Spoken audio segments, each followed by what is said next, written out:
Hello, welcome to Maxion. CUSAT CAT 2023 linear ഓൾജിബ്രയിലുള്ള കുറച്ച് questions ആണ് നമ്മൾ ഡിസ്കസ് ചെയ്യാൻ പോകുന്നത്.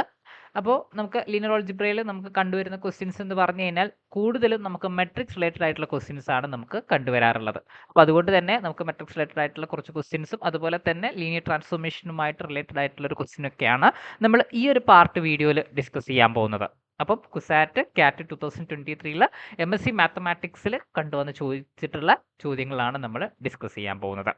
അപ്പോൾ ഫസ്റ്റ് ക്വസ്റ്റ്യൻ എന്ന് പറയുന്നത് ലീനിയർ ട്രാൻസ്ഫോർമേഷനുമായിട്ട് ബന്ധപ്പെട്ടുകൊണ്ടുള്ള ഒരു ക്വസ്റ്റ്യൻ ആണ്. ക്വസ്റ്റ്യൻ ഏതാണ്? T B A linear transformation on a finite dimensional vector space. ഒരു ഫൈനൈറ്റ് ഡയമെൻഷണൽ വെക്ടർ സ്പേസിനകത്ത് ടി എന്ന് പറയുന്ന ഒരു ലീനിയർ ട്രാൻസ്ഫോർമേഷൻ ഉണ്ട്. അങ്ങനെയാണെങ്കിൽ rank of T equal to nullity of T ആണോ, അതുപോലെ തന്നെ rank of T equal to dimension of V ആണോ, അതുപോലെ തന്നെ rank of T greater than dimension V and rank of T less than or equal to dimension V. ഇത്രയും ഓപ്ഷൻസുകളാണ് നമുക്കുള്ളത്. ഇതിൽ ഏതാണ് ട്രൂ ആയിട്ടുള്ള സ്റ്റേറ്റ്മെന്റ് എന്നാണ് നമുക്ക് നോക്കേണ്ടത്. നമുക്ക് രണ്ട് രീതിയിൽ ഇതിനെ പറയാം. നമുക്ക് തിയററ്റിക്കലി ഇതിനെ നമ്മൾ എങ്ങനെ പറയാമെന്നും അതുപോലെ തന്നെ നമുക്കൊരു കൗണ്ടർ എക്സാമ്പിളുകൾ എടുത്തുകൊണ്ട് നമുക്ക് എങ്ങനെ പറയാമെന്നും നമുക്കൊന്ന് ഇവാലുവേറ്റ് ചെയ്ത് നോക്കാം. അപ്പോൾ ഇവിടെ നമുക്ക് അറിയാവുന്ന ഒരു തിയറം, അതായത് റാങ്ക് നള്ളിറ്റി ഡയമെൻഷനും ഒക്കെ കൂടെ കണക്ട് ചെയ്തുകൊണ്ട് നമുക്ക് അറിയാവുന്ന ഒരു തിയറം എന്ന് പറയുന്നത് എന്താണ്? റാങ്ക് നള്ളിറ്റി തിയറമാണ് നമുക്ക് അറിയാവുന്ന ഒരു തിയറമായിട്ട് നമുക്കുള്ളത്, അല്ലേ? റാങ്ക് നള്ളിറ്റി തിയറം പറയുന്നത് എന്താണ്?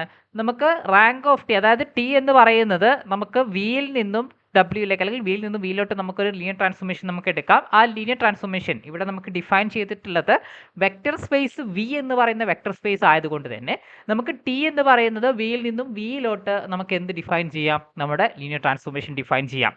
അവിടെ റാങ്ക് ഓഫ് ടി, അതായത് rank of T plus nullity of T എന്ന് പറയുന്നത് എന്താണ്? Equal to dimension of V എന്ന് നമുക്ക് പറയാൻ പറ്റും, അല്ലേ? Rank of T plus nullity of T is equal to dimension of V എന്ന് നമുക്ക് പറയാൻ പറ്റും.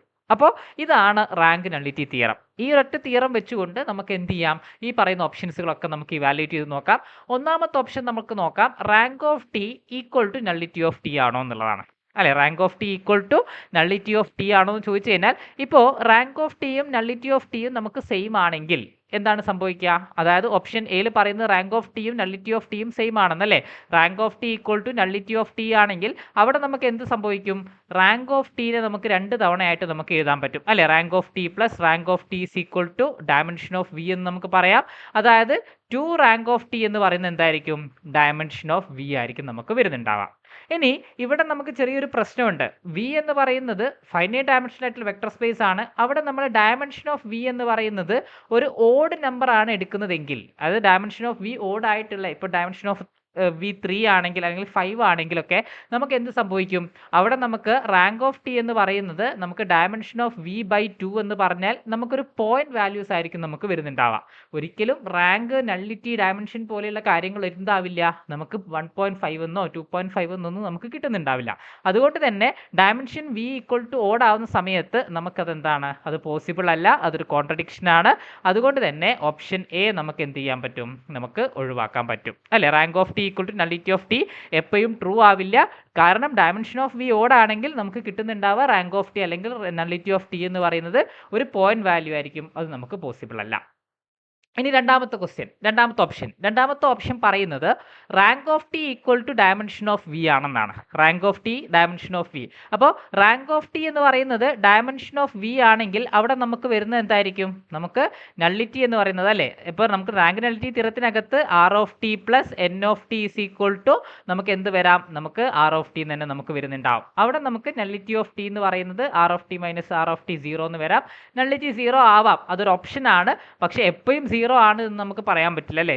നള്ളിറ്റി 0 അല്ലാത്ത കേസുകളും നമുക്ക് മുമ്പിൽ ഒരുപാടുണ്ട്. അപ്പോൾ എപ്പോഴും നമുക്ക് നള്ളിറ്റി 0 ആണെന്ന് നമുക്ക് പറയാൻ പറ്റുന്നുണ്ടാവില്ല. സോ ഓപ്ഷൻ ബി നമുക്ക് ഫോൾസ് ആണ്. എല്ലായ്പ്പോഴും ട്രൂ ആവണം. അപ്പോൾ നള്ളിറ്റി 0 അല്ലാത്ത കേസുകളും നമുക്ക് വരാറുണ്ട്, അല്ലേ? നള്ളിറ്റി 1 ആയിട്ടുള്ള കേസുകളൊക്കെ നമുക്ക് വരാറുണ്ട്.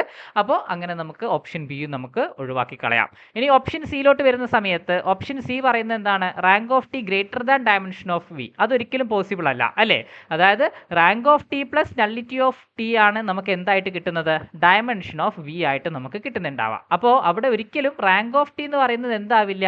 ഡയമെൻഷനേക്കാളും വലുതാവില്ല, എപ്പോഴും ചെറുതേ ആവുള്ളൂ. ഉള്ളൂ അല്ലേ? റാങ്കിൻ്റെ കൂടെ നള്ളിറ്റിയും കൂടെ ആഡ് ചെയ്യുമ്പോഴാണ് നമുക്ക് എന്ത് കിട്ടുന്നത്? ഡയമെൻഷൻ കിട്ടുന്നത്. അപ്പോൾ ഏറ്റവും മാക്സിമം നമുക്ക് വരാൻ പറ്റുന്നത് rank of T equal to dimension of V എന്നുള്ളൊരു പോസിബിലിറ്റി മാത്രമേ ഉള്ളൂ. അതുപോലെ തന്നെ റാങ്ക് ഓഫ് ടി അപ്പോൾ എന്തായിരിക്കും? Less than or equal to dimension of V ആയിരിക്കും. ഒരിക്കലും ഗ്രേറ്റർ ദാൻ എന്ന് നമുക്ക് വരില്ല അല്ലേ? കാരണം റാങ്ക് ഓഫ് ടിയുടെ കൂടെ നള്ളിറ്റിയും കൂടെ ആഡ് ചെയ്യുന്ന സമയത്താണ് നമുക്ക് ഡയമെൻഷൻ ഓഫ് വി കിട്ടുന്നുണ്ടാവുക. അതുകൊണ്ട് തന്നെ നമുക്ക് എന്ത് പറയാൻ പറ്റില്ല? Rank of T greater than dimension of V എന്ന് നമുക്ക് ആ റാങ്ക് നള്ളിറ്റി തിയറം വെച്ച് നമുക്ക് പറയാൻ പറ്റില്ല. അവിടെ നമുക്ക് കൺക്ലൂഡ് ചെയ്യാൻ പറ്റുന്ന ഒരേ ഒരു കാര്യം എന്താണ്? റാങ്ക് ഓഫ് ടി എന്ന് പറയുന്നത് ഡയമെൻഷൻ ഓഫ് വിനേക്കാളും ചെറുതാണ്. ഓപ്ഷൻ ഡി ആണ് കറക്റ്റ് ആൻസർ ആയിട്ട് വരുന്നുണ്ടാവുക. ഇനി നമ്മൾ ഇങ്ങനെയൊന്നും നമ്മൾ ചിന്തിക്കേണ്ട. നമുക്കൊരു കൗണ്ടർ എക്സാമ്പിൾ എടുക്കാൻ പറ്റുമെങ്കിൽ ഒരൊറ്റ കൗണ്ടർ എക്സാമ്പിൾ കൊണ്ട് നമുക്ക് എന്ത് ചെയ്യാൻ പറ്റും? ഈ എല്ലാ ഓപ്ഷൻസും നമുക്ക് ഒഴിവാക്കി കളയാം. ഇപ്പോൾ നമ്മൾ ഡിഫൈൻ ചെയ്യാണ് ടി എന്ന് പറയുന്നത് R3യിൽ നിന്നും R3ലോട്ട് ഒരു ലീനിയർ ട്രാൻസ്ഫോർമേഷൻ ഡിഫൈൻ ചെയ്യാം. അവിടെ ഡിഫൈൻ ചെയ്യുന്നത് T of X Y Z R3 ആയതുകൊണ്ട് തന്നെ T of X Y Z എന്ന് പറയുന്നത് നമുക്ക് വരുന്നത് XY0 എന്ന് പറയുന്ന ഈ ഒരു ഇതെടുക്കാം. XY0 എന്ന് പറയുന്ന ലീനിയർ ട്രാൻസ്ഫോർമേഷൻ നമ്മൾ എടുത്തു. അപ്പോൾ T of X Y Z is equal to XY0 ആണ്. അവിടെ നമുക്ക് റേഞ്ച് നോക്കുകയാണെങ്കിൽ റേഞ്ച് എന്ന് പറയുന്നത് എന്താണ്? സെറ്റ് ഓഫ് ഓൾ XY0 ആണ് അല്ലേ? XY0 ആണ്. അവിടെ നമ്പർ ഓഫ് അൺനോൺ വേരിയബിൾസ് 2 ആയതുകൊണ്ട് തന്നെ റാങ്ക് ഓഫ് ടി എത്രയായിരിക്കും? 2 ആയിരിക്കും. കാരണം XY ആണ് ഫ്രീ വേരിയബിൾസ് ആയിട്ടുള്ളത്. അതുകൊണ്ട് തന്നെ റാങ്ക് ഓഫ് ടി എന്ന് പറയുന്നത് എന്തായിരിക്കും? 2 ആയിരിക്കും വരുന്നുണ്ടാവുക. ഇനി അതുപോലെ തന്നെ നള്ളിറ്റി എന്ന് പറഞ്ഞു കഴിഞ്ഞാൽ നമുക്ക് വരുന്നത് എന്തായിരിക്കും? അതായത് ടി ഓഫ് XY0 ആണെങ്കിൽ നള്ളിറ്റി എന്ന് പറയുന്നത് എന്തായിരിക്കും? ടി ഓഫ് 00Z ആയിരിക്കും നമുക്ക് എന്തായിട്ട് വരുന്നുണ്ടാവുക? നമുക്ക് 000ലോട്ട് മാപ്പ് ചെയ്യുന്നുണ്ടാവുക അല്ലേ? നള്ളിറ്റി എന്ന് പറഞ്ഞു കഴിഞ്ഞാൽ എന്താണ്?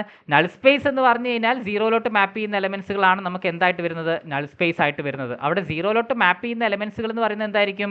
സെറ്റ് ഓഫ് ഓൾ 00Z ആയിരിക്കും നമുക്ക് എന്ത് ചെയ്യുന്നുണ്ടാവുക? നമുക്ക് നമ്മുടെ 0ലോട്ട് മാപ്പ് ചെയ്യുന്നുണ്ടാവുക. അപ്പോൾ 00Z എന്ന് പറയുന്ന ഈ ഒരു സെറ്റിന് കറസ്പോണ്ടിങ് ആയിട്ട് നമ്മൾ അതിനെ നള്ളിറ്റി എഴുതി കഴിഞ്ഞാൽ അവിടെ ഫ്രീ വേരിയബിൾ ഒന്നേ ഉള്ളൂ. അതുകൊണ്ട് നള്ളിറ്റി ഓഫ് ടി 1 ആയിരിക്കും. ഇവിടെ നമ്മൾ ഡിഫൈൻ ചെയ്യുന്നത് R3യിൽ നിന്നും R3ലോട്ട് ആയതുകൊണ്ട് തന്നെ വി എന്ന് പറഞ്ഞു കഴിഞ്ഞാൽ R3 ആണ്. അതുകൊണ്ട് തന്നെ വിയുടെ ഡയമെൻഷൻ 3 ആണ്. അപ്പം നമ്മൾ ഈ ഒരൊറ്റ കൗണ്ടർ എക്സാമ്പിൾ നമ്മൾ നോക്കി. അതായത് R3യിൽ നിന്നും R3ലോട്ട് നമ്മൾ ഡിഫൈൻ ചെയ്തിട്ടുള്ള ലീനിയർ ട്രാൻസ്ഫോർമേഷൻ എന്ന് പറയുന്നത് T of XYZ is equal to XY0 ആണ്. അവിടെ നമുക്ക് റേഞ്ച് ഓഫ് ടി എന്ന് പറഞ്ഞു കഴിഞ്ഞാൽ XY0 which has the rank 2. അതുപോലെ തന്നെ നള്ളിറ്റി ഓഫ് ടി എന്ന് പറഞ്ഞു കഴിഞ്ഞാൽ 00Z ആണ്. അവിടെ നള്ളിറ്റി എന്ന് പറയുന്നത് നൾ സ്പേസ് നമുക്ക് 00Z ആണെങ്കിൽ നള്ളിറ്റി എന്ന് പറയുന്നത് 1 ആയിരിക്കും വരുന്നുണ്ടാവുക. അപ്പോൾ ഇത്രയും കാര്യങ്ങൾ നമുക്ക് കിട്ടി. ഇവിടെ നമ്മൾ നോക്കുക റാങ്ക് ഓഫ് ടിയും നള്ളിറ്റി ഓഫ് ടിയും ഈക്വൽ അല്ല അല്ലേ? ഓപ്ഷൻ എയിൽ നമ്മൾ നോക്കുകയാണെങ്കിൽ rank of T is not equal to nullity of T. അപ്പോൾ ഓപ്ഷൻ എ നമുക്ക് ഒഴിവാക്കി കളയാം. ഓപ്ഷൻ ബി പറയുന്നത് rank of T equal to dimension of V. ഒരിക്കലുമല്ല. റാങ്ക് ഓഫ് ടി 2ഉം ഡയമെൻഷൻ ഓഫ് വി 3ഉമാണ്. അപ്പോൾ rank of T not equal to dimension of V. ഇനി മൂന്നാമത്തത് rank of T is greater than dimension of V അല്ല. Rank of T is less than or equal to dimension of V ആണ്. അതുകൊണ്ട് നമുക്ക് option സിയും ഒഴിവാക്കാം. Option B ആണ് correct answer ആയിട്ട് വരുന്നുണ്ടാവുക. അപ്പം ഈ ഒരൊറ്റ കൗണ്ടർ എക്സാമ്പിൾ എടുത്തുകൊണ്ട് നമുക്ക് എന്ത് ചെയ്യാൻ പറ്റും? നമുക്ക് ആൻസർ കണ്ടുപിടിക്കാൻ പറ്റും. അതല്ലെങ്കിൽ നമുക്ക് തിയററ്റിക്കലി നമ്മൾ ആദ്യം പറഞ്ഞതുപോലെ നമുക്ക് കണ്ടുപിടിക്കാം. അപ്പം ഇതാണ് ഈ ഒരു ക്വസ്റ്റ്യൻ്റെ ഓപ്ഷനായിട്ട് കറക്റ്റ് ഓപ്ഷനായിട്ട് നമുക്ക് വരുന്നത് ഓപ്ഷൻ ഡി ആണ്. Rank of T is always less than or equal to dimension of V ആയിരിക്കും. അടുത്തൊരു ക്വസ്റ്റ്യൻ നോക്കാം. Let M and N be matrices such that mn equal to m, nm equal to n, then m square n square equal to. അതായത് matrix related ആയിട്ടുള്ളൊരു question ആണ്. mn എന്ന് പറയുന്നത് m into n എന്ന് പറയുന്നത് m ആണെന്നും n into m എന്ന് പറയുന്നത് n ആണെന്നും നമുക്ക് കിട്ടി. mn equal to m and nm equal to n. അങ്ങനെയാണെങ്കിൽ നമുക്ക് m സ്ക്വയർ n സ്ക്വയർ ആണ് കാണേണ്ടത്. ഇവിടെ നമുക്ക് തന്നിട്ടുള്ളത് m എന്ന് പറയുന്നത് mn ആണ്. m എന്ന് പറയുന്നത് mn ആണെങ്കിൽ m സ്ക്വയർ എന്ന് പറയുന്നത് എന്തായിരിക്കും? mn ഹോൾ സ്ക്വയർ ആയിരിക്കും അല്ലേ? mn ഹോൾ സ്ക്വയർ എന്ന് പറഞ്ഞു കഴിഞ്ഞാൽ mn ഹോൾ സ്ക്വയറിനെ നമുക്ക് mn ഇൻറ്റു mn എന്ന് എഴുതാൻ പറ്റും. ഇവിടെ m എന്ന് നമുക്ക് കിട്ടിയിട്ടുണ്ട് അല്ലേ? സെൻറ്ററിൽ നമുക്ക് n ഇൻറ്റു m ഉണ്ട്. n ഇൻറ്റു m എന്ന് പറയുന്നത് എന്താണ്?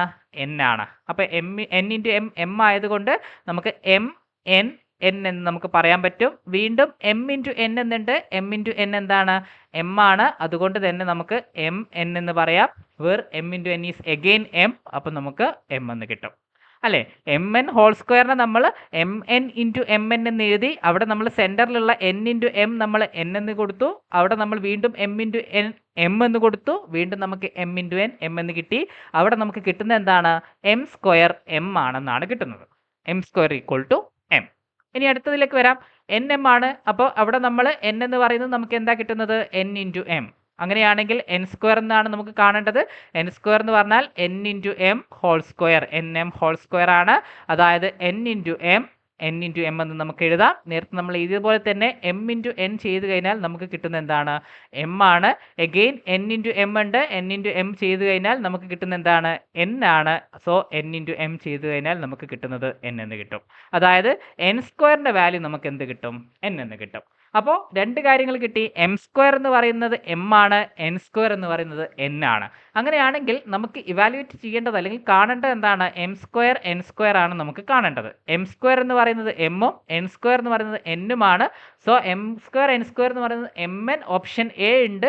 പക്ഷേ കുറച്ചുകൂടെ നമുക്ക് കൂടുതൽ അപ്രോപ്രിയേറ്റ് ആയിട്ടുള്ള ആൻസർ ആണ് നമുക്ക് വേണ്ടത്. എം എൻ എന്ന് പറയുന്നത് എന്താണ്? എം ആണ്. So which is equal to M എന്ന് നമുക്ക് പറയാം. അപ്പോൾ ഓപ്ഷൻ എ ട്രൂ ആണ്, പക്ഷെ മോസ്റ്റ് അപ്രോപ്രിയേറ്റ് എന്ന് പറയുന്നത് ഓപ്ഷൻ ബി ആണ്. സോ ഓപ്ഷൻ ബി ആണ് കറക്റ്റ് ആൻസർ ആയിട്ട് കിട്ടുന്നുണ്ടാവാം. ഇനി അതുപോലെ തന്നെ നമുക്ക് അടുത്തതായിട്ട് മെട്രിക്സ് റിലേറ്റഡ് ആയിട്ടുള്ള ഒരു ക്വസ്റ്റ്യൻ ആണ്. മെട്രിക്സിന്റെ ഏഗൻ വാല്യൂമായിട്ട് റിലേറ്റഡ് ആയിക്കൊണ്ടുള്ള ഒരു ക്വസ്റ്റ്യൻ ആണ്. ഈ ഒരു ക്വസ്റ്റ്യനിൽ എ ഇസ് ഈക്വൽ ടു എന്ന് പറഞ്ഞ് നമുക്കൊരു 3/3 മെട്രിക്സ് തന്നിട്ടുണ്ട്. അവിടെ the sum and product of the eigen values of A are, അതായത് തന്നിരിക്കുന്ന മെട്രിക്സിന്റെ sum of the eigen values and product of the eigen values ആണ് നമുക്ക് കണ്ടുപിടിക്കേണ്ടത്. നമുക്ക് ഏഗൻ വാല്യൂ ആയിട്ട് ബന്ധപ്പെട്ടുകൊണ്ടുള്ള ബേസിക് ആയിട്ടുള്ള കൺസെപ്റ്റ് അറിഞ്ഞു കഴിഞ്ഞാൽ ഈ ഒരു ആൻസർ നമുക്ക് വളരെ എളുപ്പത്തിൽ കണ്ടുപിടിക്കാൻ പറ്റും. ഈസി ആയിട്ടുള്ള ഒരു ക്വസ്റ്റ്യൻ ആണ്.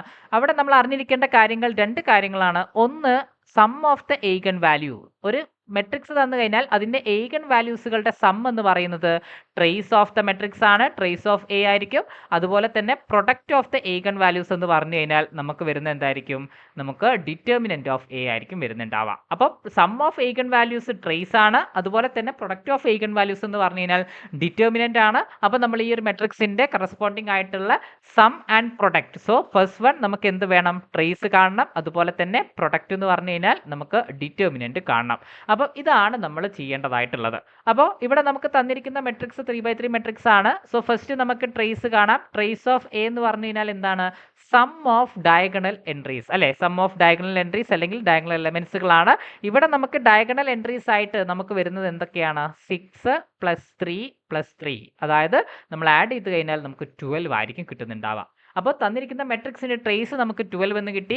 അതുകൊണ്ട് തന്നെ ഓപ്ഷൻ എ നമുക്ക് ഒഴിവാക്കാം, കാരണം അതിൽ ട്രേസ് 32 എന്നാണ് തന്നിട്ടുള്ളത്. പിന്നെ ഓപ്ഷൻ ഡിയും ഒഴിവാക്കാം. ഓപ്ഷൻ ഡിയിൽ നമുക്ക് തന്നിട്ടുള്ള എന്താണ്? ട്രേസ് എന്ന് പറയുന്നത് -12 എന്നാണ് തന്നിട്ടുള്ളത്. സോ ഓപ്ഷൻ ഡിയും നമുക്ക് ഒഴിവാക്കാം. ഇനി നമുക്ക് ബാക്കിയുള്ള രണ്ട് ഓപ്ഷൻസ് ഉണ്ട്. അവിടെ നമുക്ക് ബിയും സിയും നമുക്ക് ഒഴിവാക്കണം എന്നുണ്ടെങ്കിൽ, അവിടെ നമുക്ക് കൺക്ലൂഡ് ചെയ്യണം എന്നുണ്ടെങ്കിൽ നമുക്ക് എന്ത് വേണം? ഡിറ്റർമിനന്റ് ഓഫ് എ കാണണം. ഡിറ്റർമിനന്റ് ഓഫ് എ എന്ന് പറഞ്ഞു കഴിഞ്ഞാൽ നമുക്ക് വരുന്നത് എന്താണ്? നമുക്ക് ഈ ഒരു മെട്രിക്സിന്റെ ഡിറ്റർമിനന്റ് നമുക്ക് കാണാം. 6 × 9 - 1 ആയിരിക്കും നമുക്ക് വരുന്നുണ്ടാവുക. കാരണം 9 - 1 × -1 1 ആണ്. സോ 9 - 1. പിന്നെ നമുക്ക് വരുന്നത് എന്താണ്? -2 ഇൻറ്റു ബാക്കി വരുന്നത് എന്താണ്? -6 + 2 എന്ന് നമുക്ക് കിട്ടുന്നുണ്ടാവുക.